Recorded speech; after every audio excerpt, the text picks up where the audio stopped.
Welcome to the Conscious Relationship Uncoupling and Parenting Summit. It's me, Lucia Gabriela, your host and producer. Today we have an amazing couple. We had them already in our relationship area, but today they're back, and this time they're going to be talking about parenting. So we have in Richard and Namaste, known as the Infinite Couple. They are the founders of the School of Alchemy and the School of Feminine Transformation. They are life and relationship alchemists who facilitate the transformation of the mundane into the precious, utilizing the wisdom of the ages. They are teachers, public speakers, a spiritual conduit, and transmitter. They work together. They're fun too, bringing insight using tools and techniques based on the multiple healing modalities. Over 50 years combined as spiritual leaders and a deep insight into the need of both the masculine and the feminine. They are parents of 8. That's why they're here today. Mostly adult children, lovers of the fine wine, good food, and adventures, and can be found broadcasting live multiple times a week. You can find them at www.richardandnamaste.com. So you're back! You're welcome back. We're so excited to be back. To be here. Yes. We love you so much. Yes, I am. It's such an honor. Like last presentation, it was amazing about relationships. So I am like, oh my God, what are you gonna have to deliver? I mean, what are you guys are gonna deliver in this parenting? I'm so excited. So I would like, the topic of today is about unleash your parenting superpowers in a day and feel great while doing it, which is so important for all of us who are parents. So let's start with, how do you guys start on this journey of conscious parenting? Well, the man loves a woman very much. I think, Richard. That's how I generally start. Richard grew up in a household with over 300 children because his parents were foster parents. Yeah, for almost 30 years. So he was raised around and he was the oldest. I'm the oldest. Yeah. And they adopted. The oldest of over 300. The oldest of over 300, and they adopted 10 children. Yeah. Right. So he has, he brought all of that into parenting. And my thing is, from the time I was a little girl, I wanted to be a mom. I just knew that I wanted to be a mom. I knew that I wanted 8 children, which is really interesting. And I just knew that I felt like parenting was something that is conscious. It's something that you're choosing how you're going to engage with those little beings versus being unconscious, which is just, you're here now. Do something, and so for us, it's always been a part of how we parented and where we approached it from, even before the idea of, conscious parenting was really on our radar. We were still doing it. Yeah. An interesting thing about it is, even at this stage in our lives, in terms of having School of Alchemy and doing our work, right? We have people during our conferences and during when we teach always come up to us and ask us, would you be my parents? Right. Yeah. We also have a lot of, besides having 8 children, and they're adults, we have a lot of spiritual children. Yeah. We always have adults come up to us and say, will you be my parents? Will you guys are my spiritual parents? So it's just, apparently we kind of channel that energy, that divine parentals. And so we're thankful. We are. That's a good one. I love you guys. I love your dynamic. It's so much fun. I cannot even imagine the events. Like, I'm already visualizing myself in one of your events, and I just know it's going to be so much fun. So I can tell you guys are funny, and like good funny though. Conscious funny and delicious. Oh my God, just delicious. So let's start with unleashing our parenting superpowers today and feel great while we're doing. So here we go. Okay, it's Richard and Namaste, and we are here to talk to you today about releasing your parenting superpowers and feeling good about it. Yes, you didn't know that you had parenting superpowers, did you? You did. I think the superpower should be looking like that. Yes, yes. And all of you, in terms of your parenting superpowers, we know that you look exactly like those. I'm sure. Those two people in I'm the sure picture. you do. You're just awesome. Stand there, capes and all. Absolutely. So we thought we'd start at the beginning. Right. Which is always a good place to start, right? Yes, and you're a parent, so you may not think you need to know where the babies come from. Either you are a parent or you want to be. You probably think you already know, but we want to take it a little bit different. We want to share something that maybe you hadn't considered, which is that we consider babies as being individuated infinity. Absolutely. Now, you may call individuated infinity God, you may call it the universe, you may call it source or what have you. But we consider babies as individuated infinity, desiring to know and experience itself in the complexity and contrast of being human. And having free will. And for most folks, having a masculine or feminine embodiment and expression. Yes. And what's not on here is that there are some that come with having both and some that come with not having either as an expression. Right. Yeah. Those are on a smaller percentage. But for most, it's masculine and feminine embodiment and expression.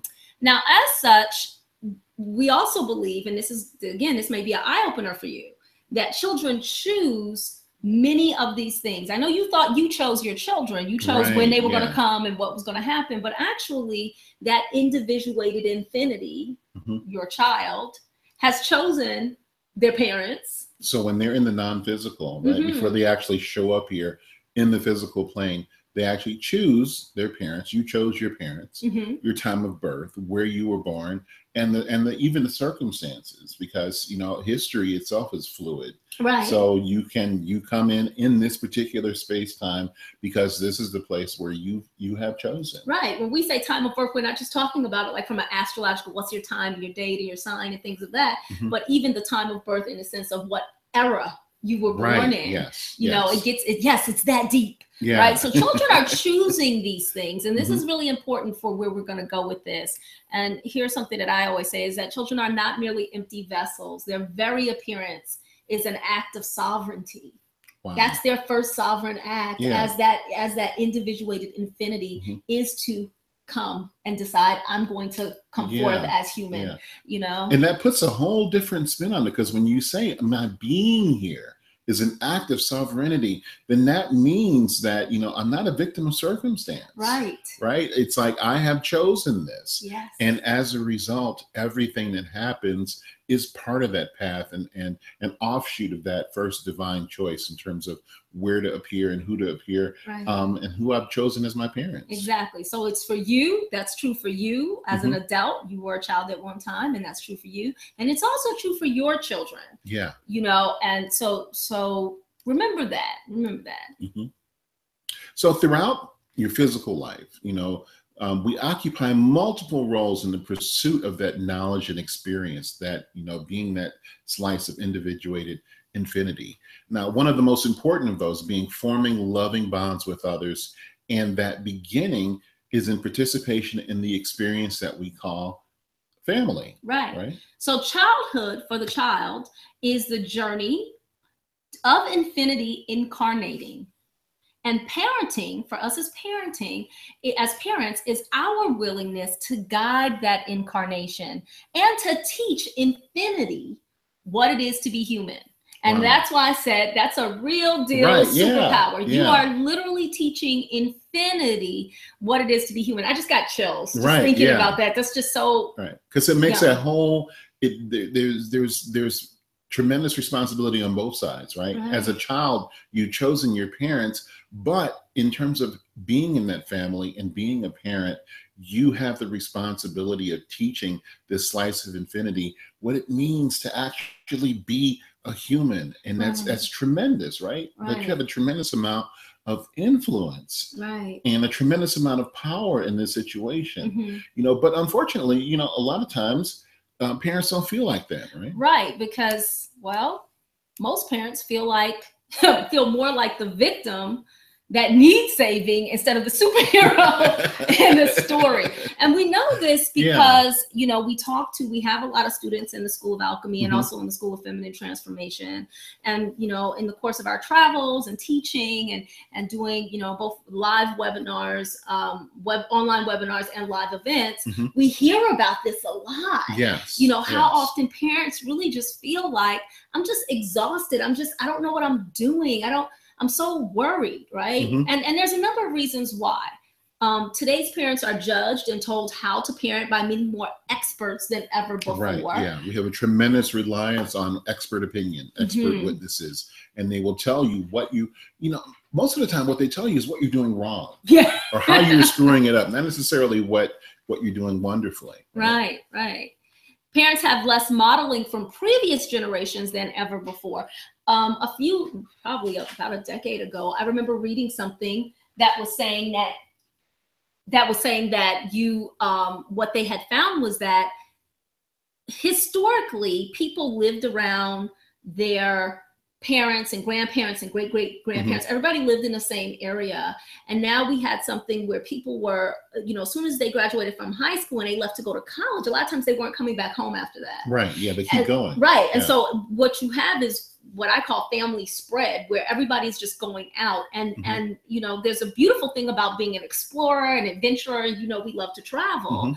And at the same time, what it doesn't offer, what it kind of takes away, is our ability to have modeling from previous generations as far as how to do this thing, as far as how to parent. And you historically, can't ask we have or granddad or grandmom how to do it, right? Because you're not around them. Right. And in many cases, you know, given in our modern times, the information that you will get may be more along the lines of, I don't know, right, you know, as opposed to this is how you do that. Well, that's because, you know, when we model something, it's like if we take the children and you take them outside and I remember when you were building a shed and you had the boys out there with you and they were nailing and stuff like that, you weren't talking them through doing it. You were literally modeling it. They actually were watching you do it. And that's how, you know, unfortunately, one of the pieces of knowledge of ancient wisdom that we've kind of just ignored or almost lost is that the way that humans innately learn is through modeling, not talking. Right, yeah.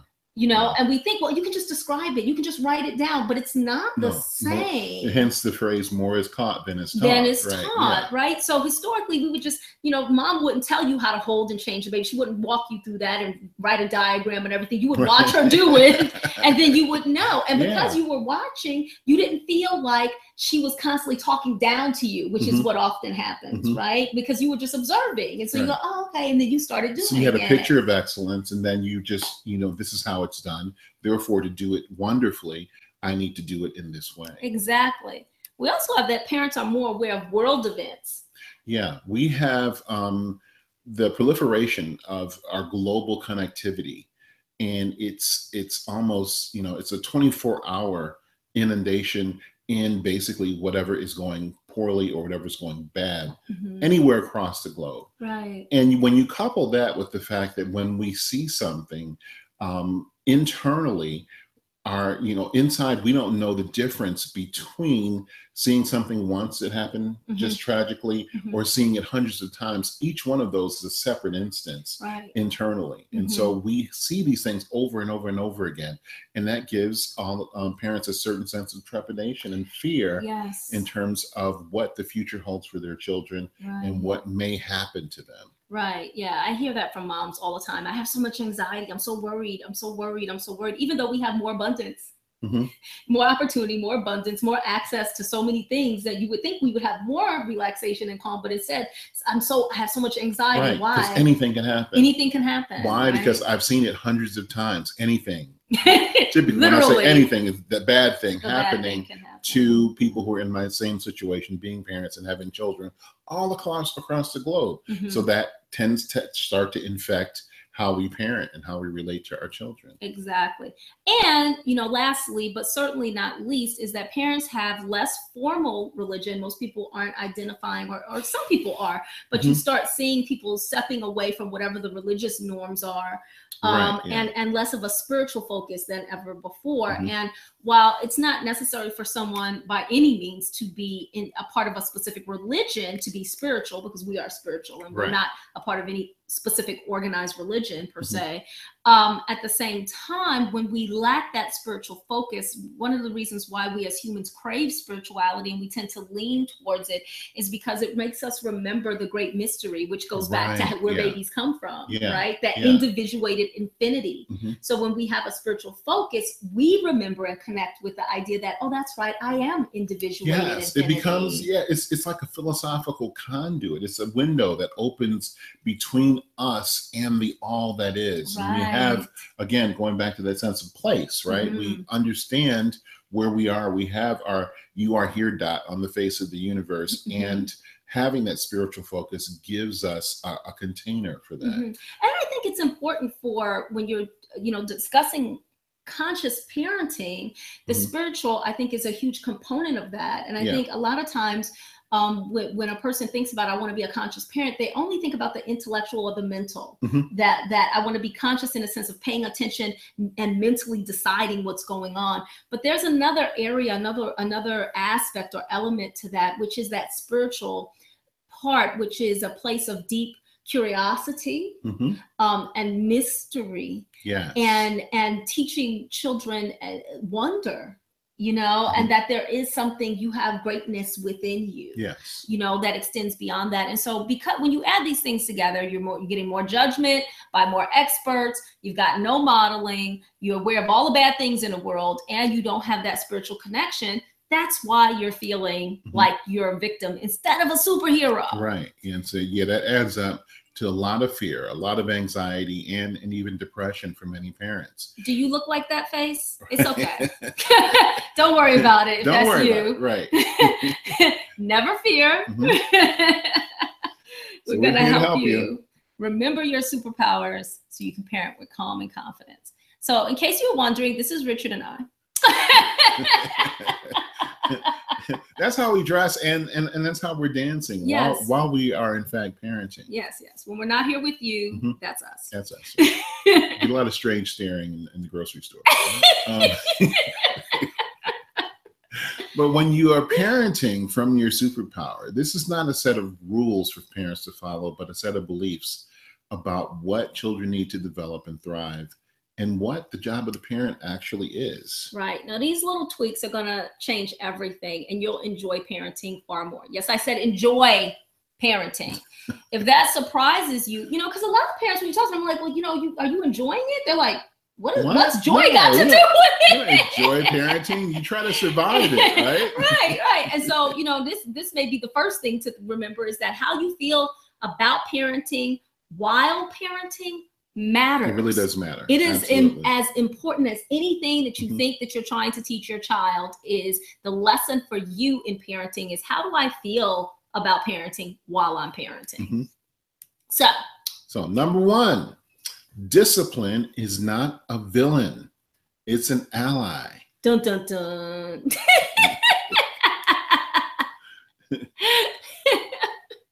So what is discipline? It's a set of rules that govern a person's behavior and conduct. Now, typically, when you look at discipline in terms of being a parent, right, how most of us were raised, we have compliance-based forms of discipline. Whether your parents had a very strict model, a very authoritarian model, militaristic, and even if it went to the pendulum swung all the way to the other side for a permissive model.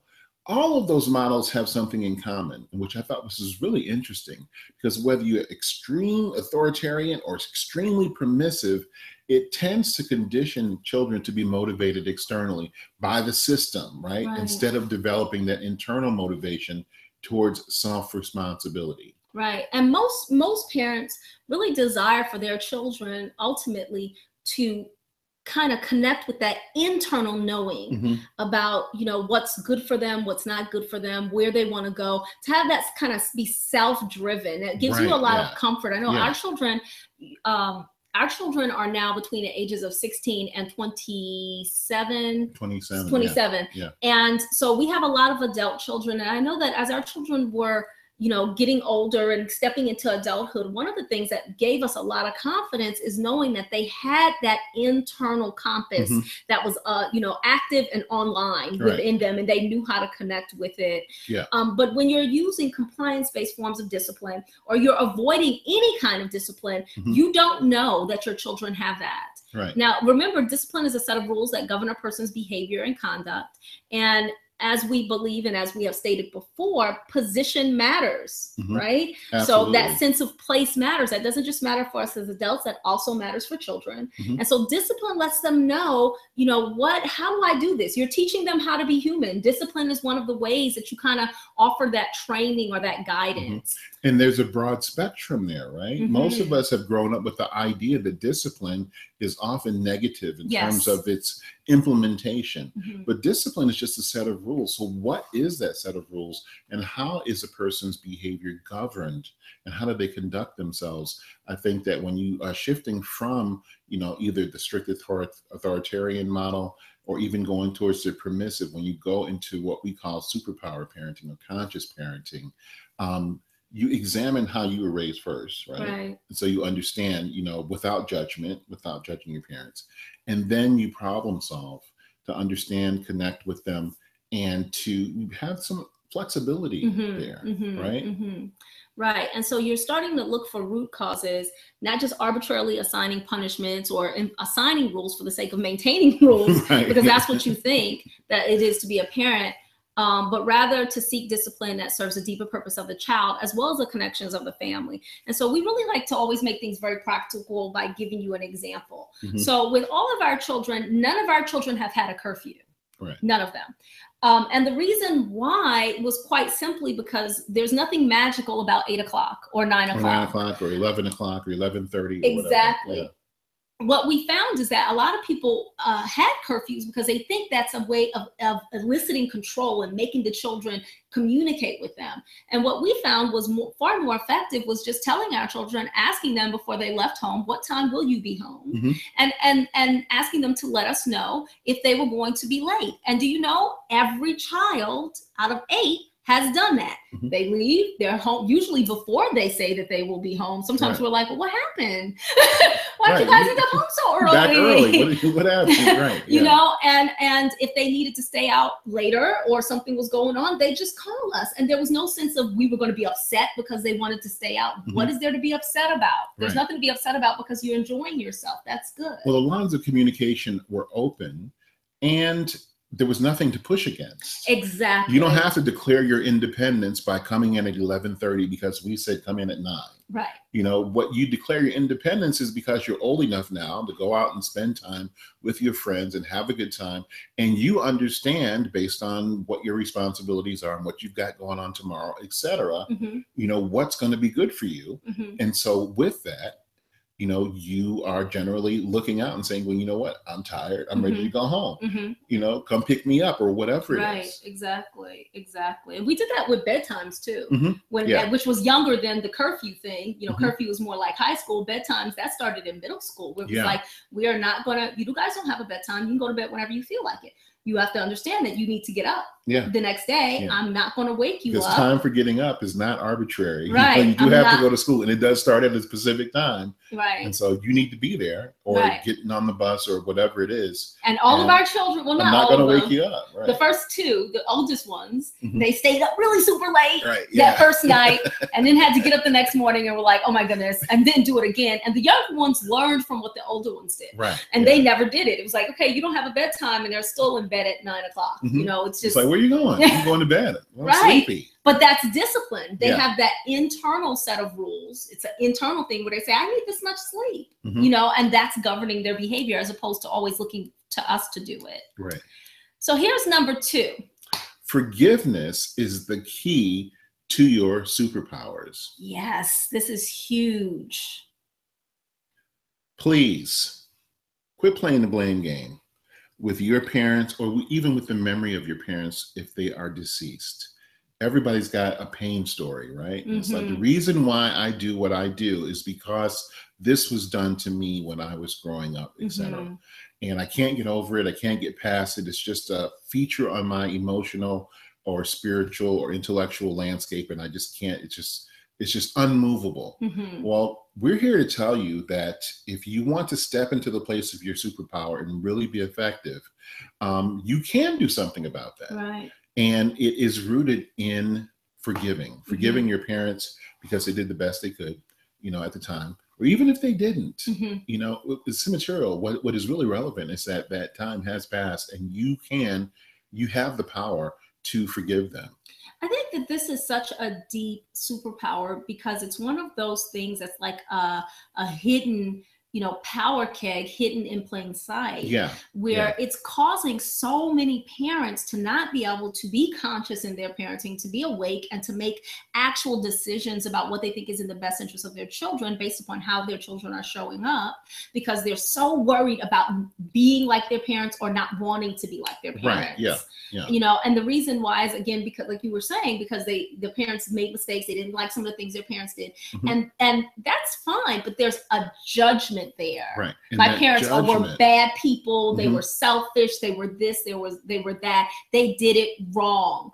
And you have to understand, my loves, that you frankly can't say that because you came into your parents as a baby, so you didn't know what was going on. Mm-hmm. So even some of the things that you think you saw, studies have shown and science has shown that it probably wasn't didn't. That at all. Right. Number one. And then number two is there's a lot of things that parents don't show their children about who they are. Mm-hmm. They're fully faceted selves as human beings, right? So all of which is to say, stop holding your parents in judgment. Right. And also, going back to when we first started, when we first showed you that first slide, you picked them. Yes, you picked your parents. You picked those people. And the time. And the place in which you came out of the non-physical into the physical universe. Mm. So here's the thing that really shackles you is that when you are in this position of judgment, that negative fallout of that criticism is also severe self-judgment. Yes. And unrelenting self-judgment causes fearful and critical parenting. Mm-hmm. Everything your child does is about you in some way. Everything that they do is a reflection of how good of a person you are, how bad of a person you are. Mm-hmm. And you begin to, kids talk about, kids have like the ghost in the closet or whatever. Well, mm-hmm. your ghosts become your children's ghosts. Right. The stuff from of your past that you're constantly allowing to scare you into behaviors is a problem. So mm-hmm. instead of just trying to ignore them, we're saying eliminate them. Right. When you eliminate them by forgiving your parents, then you eliminate the ghosts, and then you don't pass that on. Exactly. Right? And then you can stop living and parenting from fear, and this is the big one, mm-hmm. fear that because you're judging your parents, guess what? You're also living, and maybe you don't realize it, but you're living in fear of your children also judging you. Right. And that is affecting your parenting choices. It really does. It's like I realized that not worrying about my children judging me. Like I hear people say, oh, my biggest thing as a parent is I just don't want my children to need therapy. And I'm like, you don't control that. Right. No. That's beyond the scope of your practice. You can't decide where your children are going to think that you did something and they didn't like it, or you said something, and it's never going to be the thing that you think. It'll be, one day they wanted to wear green and you told them to wear blue instead because green doesn't match it, and that'll be the thing where they're just like, oh my God, oh my parents never let me, and so you don't have control over that. But when you live without judgment, you're okay with the fact that you don't have control over that. And you're okay with the fact that in parenting, you're not omniscient and you will make mistakes. And that's okay too. Right. What? Yes, you will get it wrong sometimes. It's like and get it wrong. I mean, even in that, get it wrong. It's like you're going to have some outcomes where it's like, ooh, you know what? I didn't mean to say that. Or, you know what? I said that you did that and I realized that you did. But that too is teaching. I was tired and I spoke harshly and, I'm sorry, I didn't mean to speak to you like that, or whatever it is. You know, it's like the unintended consequences. And that's still teaching them something. Right. That's why it's important actually to have those unintended consequences and less desirable outcomes, because even in that you are teaching, again, that individuated infinity, what it is to be human. Right. What it is to be human is that sometimes it doesn't turn out like you thought it would. Right. And, you know, if you hurt somebody's feelings, it's okay to say, I'm sorry. Exactly. You know, if somebody gives you something, it's okay to say thank you. Yes. You know, those types of lessons. And again, more is taught than is taught. So by modeling those things and getting rid of that judgment of your parents frees you in so many ways to actually live your life and enjoy it instead of being fearful and having this, you know, constant fear that you're going to screw it up or mess up your kids. Whatever, mess up your kids, leave this unfortunate legacy or whatever. Yeah, so number 3. And that brings us to this third one. Yes, which is probably going to get some gasps. Right. But don't allow social justice concerns to infiltrate your parenting. I'll say that again. Don't allow social justice concerns to infiltrate your parenting. What do we mean when we say that? Yes, we've seen this occurring with more and more frequency in the last few years. Activists attempt to right perceived wrongs in society by projecting their will outward. You know, they protest, they do a lot of different things, elevating awareness, changing minds, impacting society in various ways to affect the changes they perceive as necessary. So what happens when you're a fearful parent?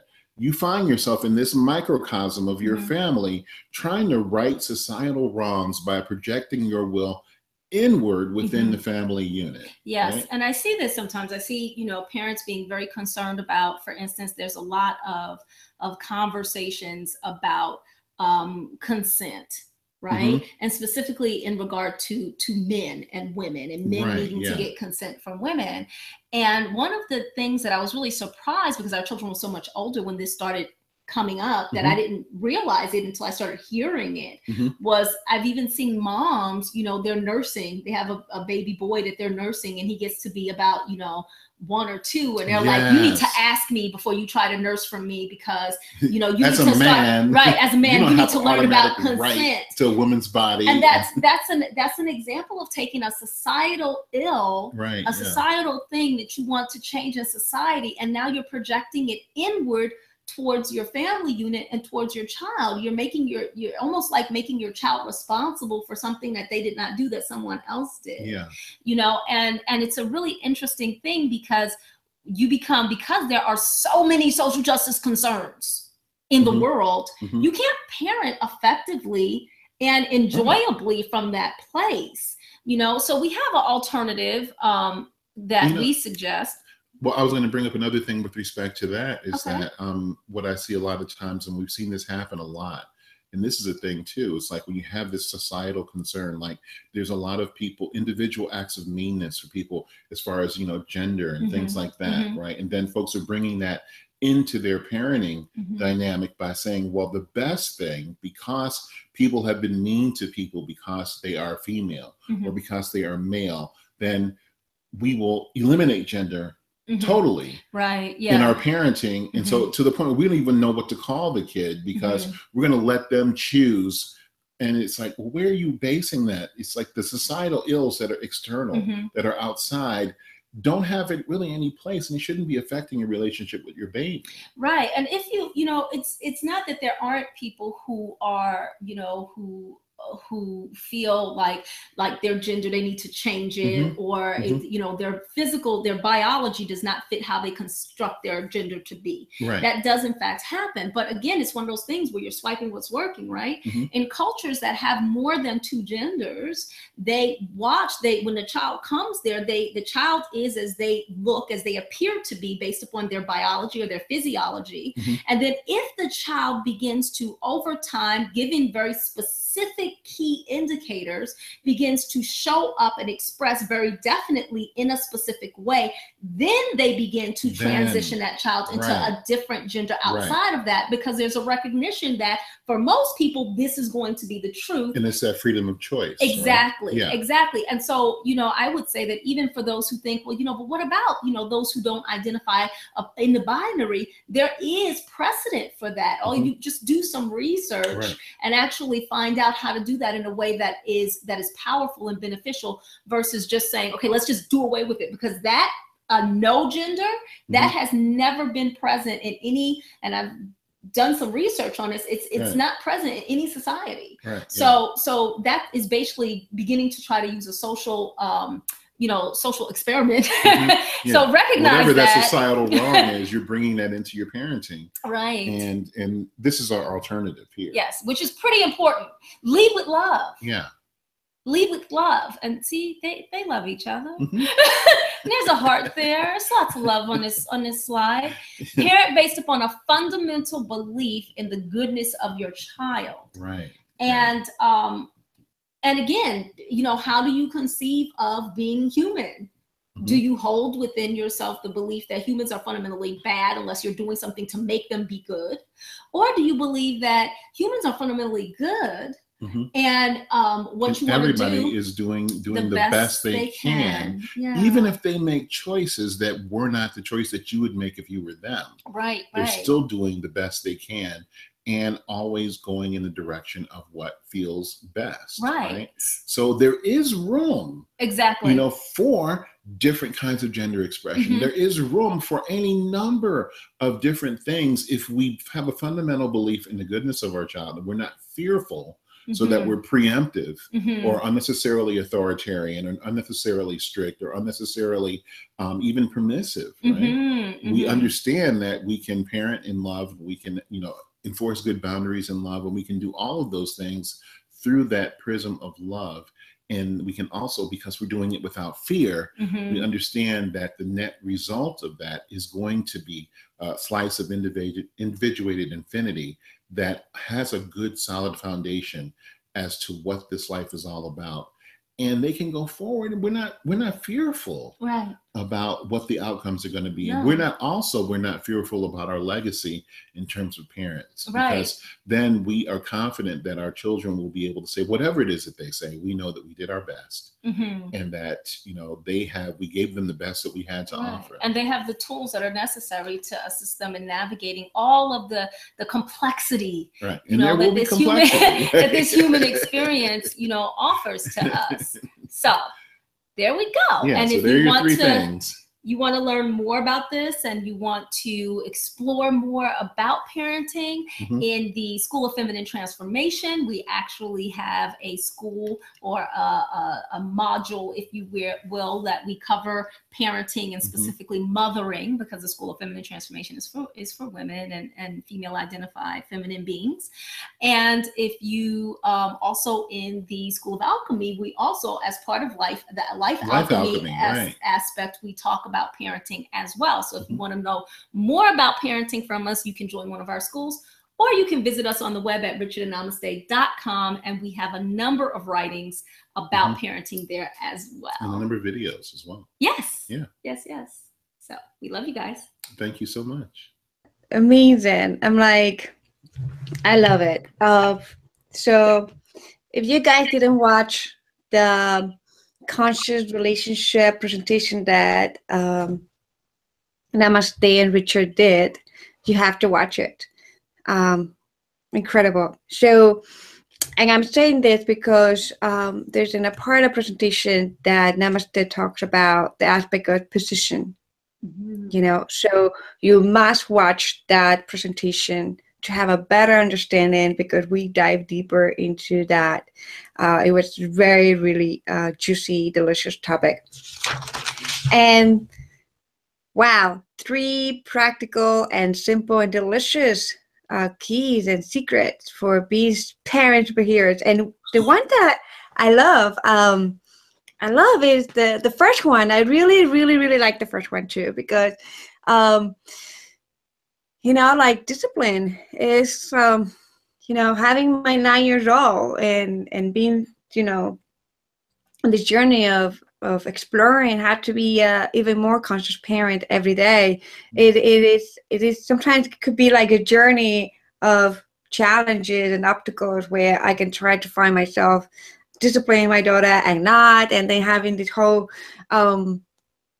I totally agree with a lot of the things that you guys mentioned about the beliefs, that sometimes we have like this belief and we bring this belief also of the spiritual community and society and all this and that, and sometimes we get confused. So we really like, gosh, it's like I say that being a mother has been the most amazing transformational journey that I have said yes to. Mm-hmm. And that my daughter really picked me like very wisely, like she's like my mentor, and like she like really she has been my mentor there, my master, I would say, for transformation to do the work I do. So that kiddo, this summit, actually this whole summit, because of her, to be honest to you guys, is like she is the reason why I'm doing all this work.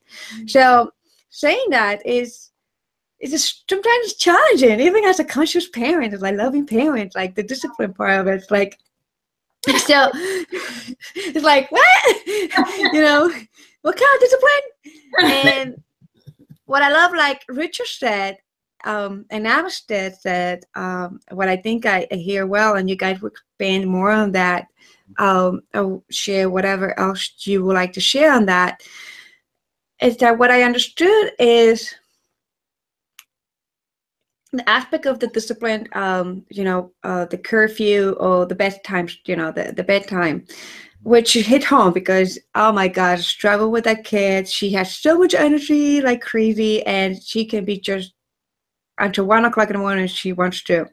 And it was for as a parent, for her to go to school, I had to be consistent. And it was important to me to put some kind of discipline. And to the aspect of like, you have to be in bed by 9 o'clock because you had to get up by 7 or whatever.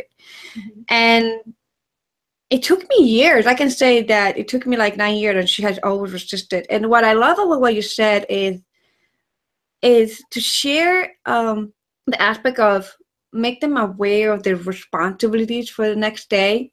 Mm-hmm. So they can, in their own free will and like their own power, because yeah, it's like having discipline because we love a kid, that we have to provide a sacred, secure, consistent environment for their growth. It's important. Mm-hmm. And sometimes we do it from a place of not really valuing many, their own like power, right? Like sometimes we forget to value their power. Mm-hmm. And this aspect of discipline that you guys mentioned, it hit home because it's like, wow, how can I create this sacred, beautiful space of well-being for my daughter where she's still in her power? Mm-hmm. Yeah. And by not even allowing her, but welcoming her own allowing, mm-hmm. of becoming conscious and aware of her responsibilities based on what she models. Mm-hmm. from me as a mother, and what she also, again, you got to watch the other episode too, because we talk about values. So mm-hmm. when I'm talking about bringing that modeling, mm-hmm. and also modeling my values and responsibility of going, that eagerness to work and my place in the world, right? So what I'm here for, what is my purpose? Mm-hmm. So it really I would say that the first secret of being a super mom, I really love that one, that I just click. It just clicks for me that how can I create more discipline but she's in her power, where I'm allowing myself mm-hmm. to create it from a place where she's in her true power. I really love it. Thank you so much for that. Mm-hmm. Welcome. Well, welcome. Yeah, that's they are incredibly powerful and incredibly resourceful. Mm-hmm. And the experience of staying up, extremely late at night, right? And then having the consequence of being tired and grumpy next day in class, you know, when they have that experience, Mm-hmm. that lesson lasts a lot It longer really does. than the 58 times I say, well, you know, it's 9 o'clock, it's 9:30, Mm-hmm. it's 10 o'clock. It's like I can, you know, try to enforce that over and over and over again. And that has to keep happening over and over. Mm-hmm. But that experience, you know, and they didn't die. Yeah. And they were sleepy. Yeah. And they were tired. And then the next time, you know, They didn't do it. they didn't do it. Yeah. And I didn't have to say anything. Right? Each of the children who did that, you know, they only did it once. And when they saw that we were willing, and that's a part of it too, is willing for your children to have a less than desirable outcome. Yeah. We were willing to take that journey with them. So it's like, yeah, you're probably gonna get up and you're probably gonna be grumpy and you're probably gonna be sleepy in class. And I'm not gonna keep you from having that experience, because you need to have that experience in order for you to grow. Yeah. So now we have children in college and who are in the workforce, and they never have a hard time knowing when they need to go to bed and when they need to get up. Whereas what we have seen and what a lot of people don't understand is that a lot of people flunk out of college just because they can't get up in the morning. Yeah. Because they never learned to do it for themselves. Someone was always making them. It was an external force for it. And now Delicious. it really matters, and they still can't manage to get out of bed because mom's not there, dad's not there to wake them up and make sure they go to class. Yeah. Yes, I have seen that too. Yeah, that really bring the point to it. And well, something that I want to point out that Namaste just said, that because I pick up on word and also the vibration of it, that I feel like it's important for our audience to become aware of, that we the experience, right, the journey of like being responsible. And what she said clearly was that you probably are going to be tired next day. There was no judgment. It was like, it may happen. You may be tired. It's not like, oh, I told you so. We hate that, right? Don't we do that? Oh, humans, like, I told you so. You're going to be tired. You're going to do this. It's like kind of like already like traumatizing the child on some level, like creating an experience where it make them feel wrong. Right. So I love that you said that, because it's important. We are creating the sacred space for them to be in their power, to make decisions from their place, from the inner source, right? The inner power. And then honoring that, respect that, honor it, have, an understanding. And when they experience it, and not just as a children, but in their whole life, experiencing the consequences of the actions, and they become conscious, they don't feel the judgment from their parent. They don't feel like, they just feel like, well, like, yeah, the suggestions, having suggestions that it may happen, it may not. Right. Who knows? Yeah. Exactly. Yeah. Because then they find out what they really need. Some kids find out that they need like 9 or 10 hours, and some you find out that, oh wow, you actually function better with like 7 hours of sleep. You don't do as well with 9, so it also allows for their individuality, to be so different, because we had so many children. We've had a chance to see how they're so different, as far as their needs to operate in their own optimal capacity. Absolutely. Great. And this was just the beginning of your presentation. Children are not merely empty vessels. Their very appearance is an act of sovereignty. Yes. That was like, boom. You want to have a parenting orgasm? Here you go. That was like, whoa, that was a big bang. Yes. Yeah. They've been this. Yeah, they've been planning this for a long time. It's like, no, you didn't just have kids. They also had something to do with that. They chose you. You were had by kids. Yeah, you were had by kids. They chose you. They were like, now's my chance. I'm coming now. Right. At this point in your life, wherever you are, even if you wish I knew more, I wish I had more. A lot of parents feel like that. They struggle with that. I wish I had more money. I wish I had more knowledge. But I'm like, well, that's a beautiful wish. But your child wanted to come through you right now as you are, which means there are lessons that you have access to right now that you might not have 5 years from now. You may not think that way then. Yeah. And they wanted those lessons. Mm-hmm. And that prevents, you know, parenting with regret. Like you're always worried that you're not giving them enough. No, you're giving them what they wanted to get from you. Exactly. You know? Yes. Can you feel that? Parenting orgasm right there. Yes. Yes.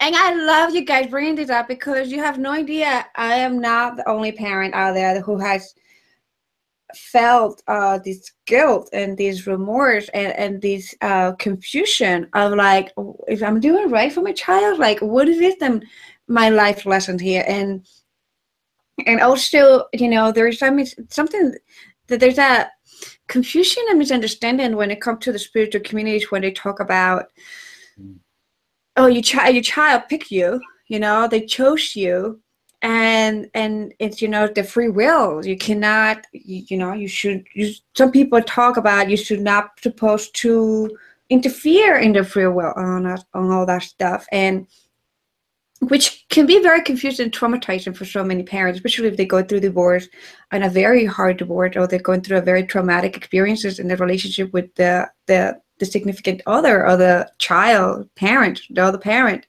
And it's important that, yes, we have that awareness that they chose the circumstances for a reason.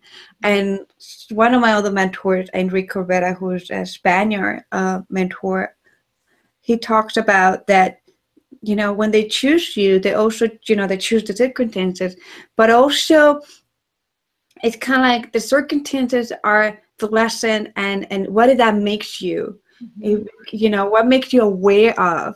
So sometimes they talk about like they choose our children, we, all of us, choose a parent and the circumstances. It could be as dramatic and drastic or traumatic it could be, because those circumstances are a golden ticket to really awaken more of ourselves. And for example, my personal experience, what I learned, it was my golden ticket when I was in this conflict of like, should I interfere or not? It's like her dad and this, and I can feel so much abuse coming from this area, and all these things was happening.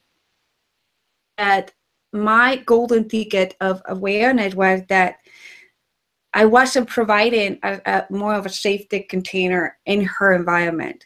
So my role as a mother has been, now that I became more aware, was, you know, she chose me, she chose this, you know, the situation, the circumstances, for me to realize that my boundaries were not strong enough, that I needed to be clear with who I am even more, especially you know, being a sexuality coach, and you know, to be more fearless and courageous, to stand on the ground of you know, helping her, like, you know, creating this for her. I wasn't strong enough and I was weak. So some of the circumstances were like making me stronger. Right. There's the gift. There's the gift. There's the gift in it. Yeah. Yeah.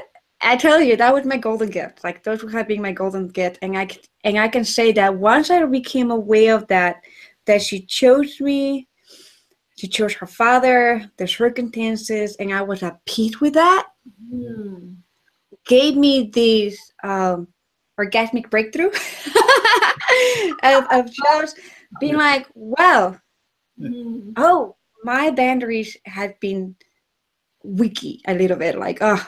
So I had to more be my, you know, strong more, like, but not from a place of fear or anything, but from a place of like honoring the sacredness of what we call creating together as a family unit.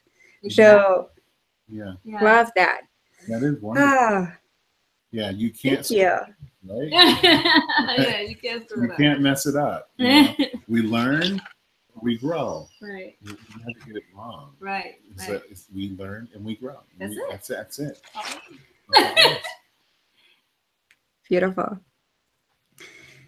And the third one, I love the second one too. It's about forgiveness. I totally, if you cannot accept who you are and accept other people for who they are and their journeys, and just let go of all the baggage and really accept it deeply and forgive yourself internally, externally, and all of that stuff, it will be very hard to move on in life. And before we wrap it up, can we talk a little bit about understanding deeper that their secret? It was, don't allow social justice.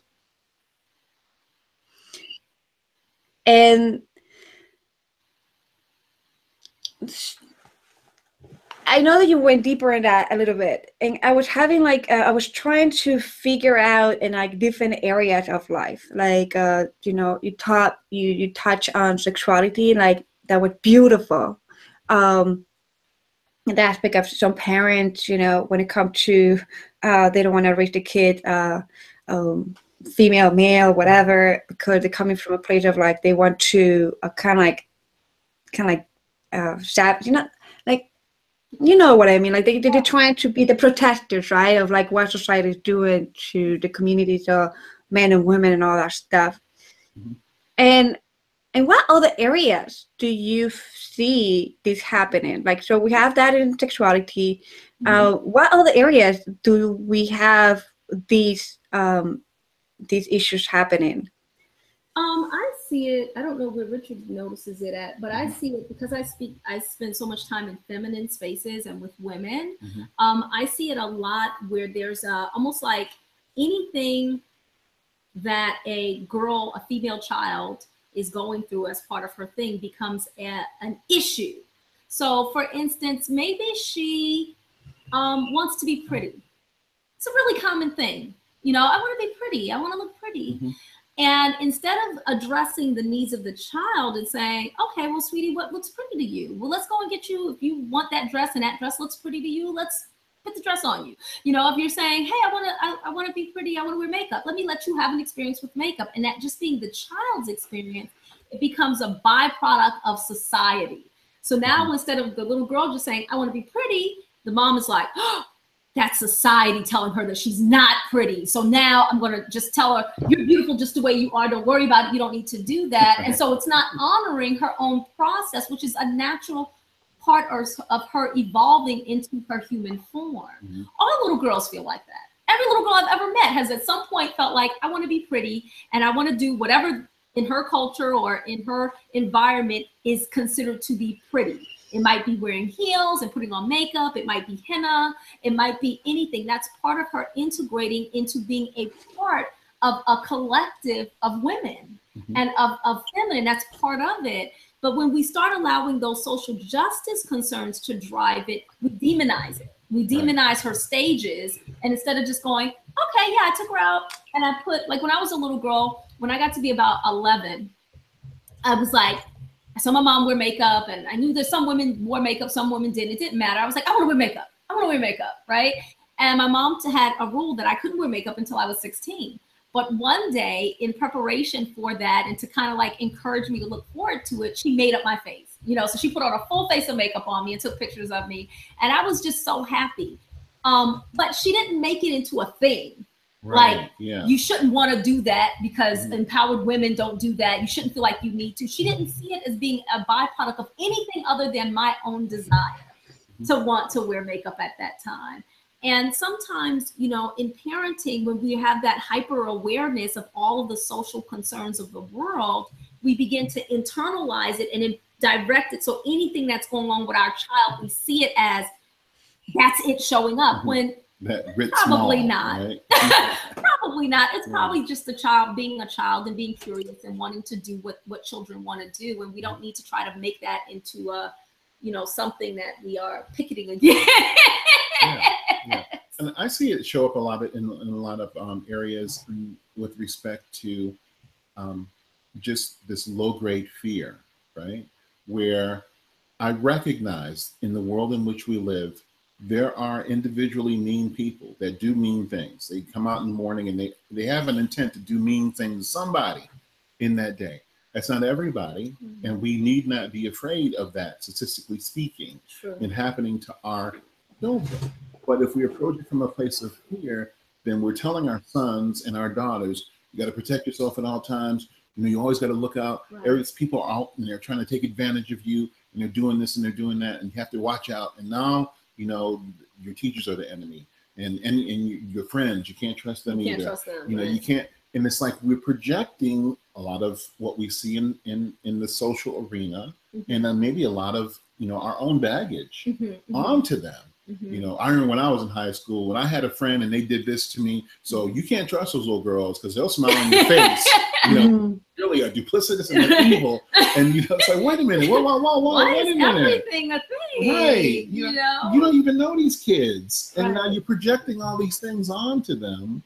And now you are admonishing your child, and especially from, you know, from 0 to age 7, it's sort of like in this hypnotic state where they automatically accept whatever you're giving to them as being true and factual. And that's just how the world goes. So when you're giving them your tale of woe, especially at that young age, you are programming them to manifest these things and these outlooks. And it's like, well, I don't know why they're struggling with anxiety at 14. Right. Why? Yeah. Because you told them basically when they were 4 that the world is harsh, it's unforgiving, you know, it's going to hurt you, it's going to crush you, it's going to beat you down. Look, here are my scars, you know, and you are preparing them for that type of experience. Right. Everybody doesn't have that experience. Why not?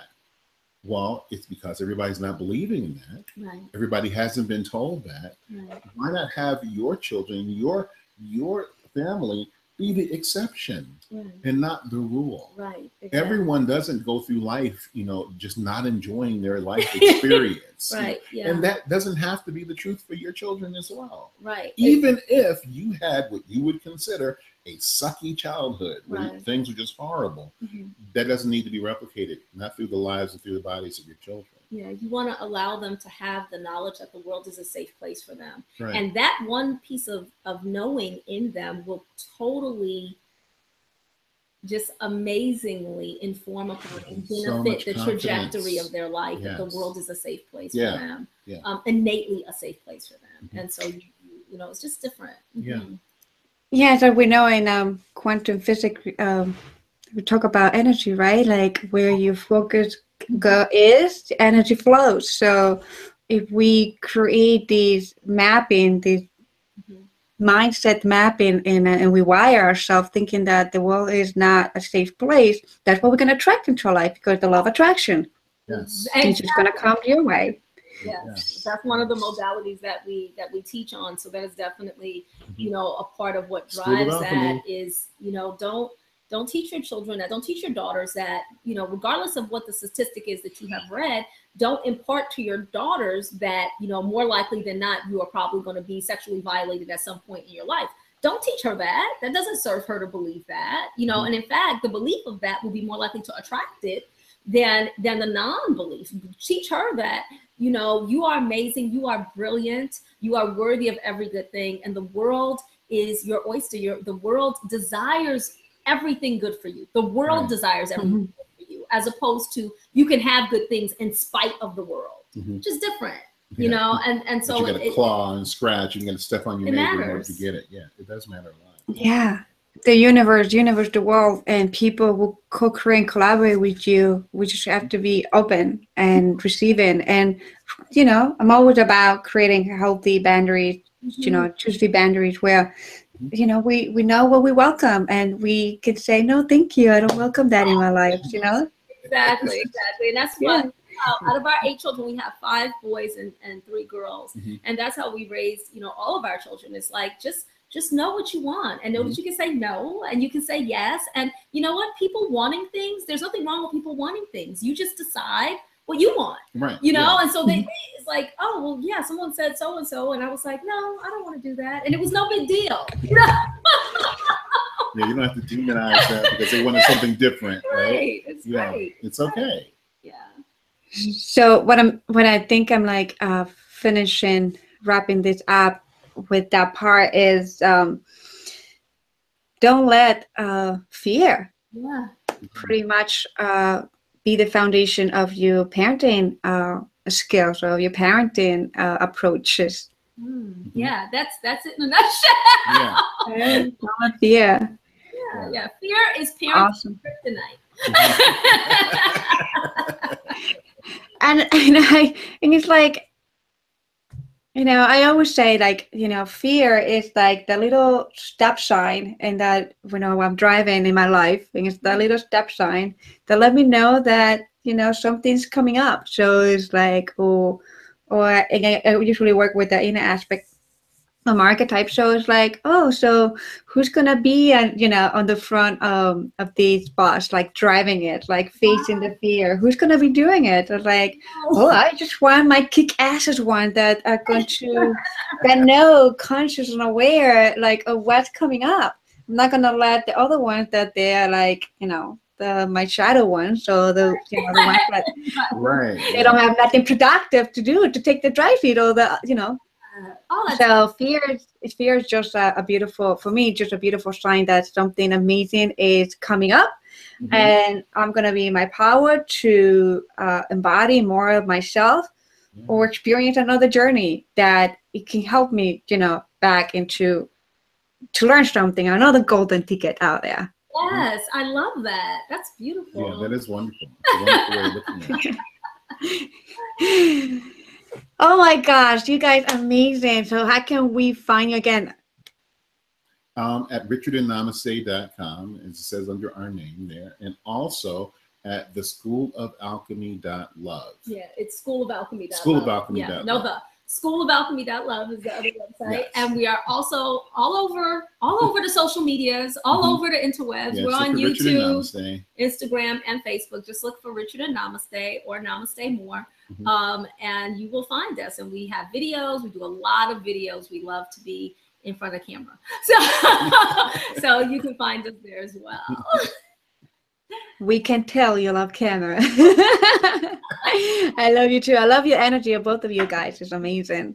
So thank you so much. And yeah, so thank you again, Richard and Namaste, for being with us in this amazing summit. And we hope that every one of you got so many amazing insight and golden ticket and golden experiences to bring into your life and put it into practice.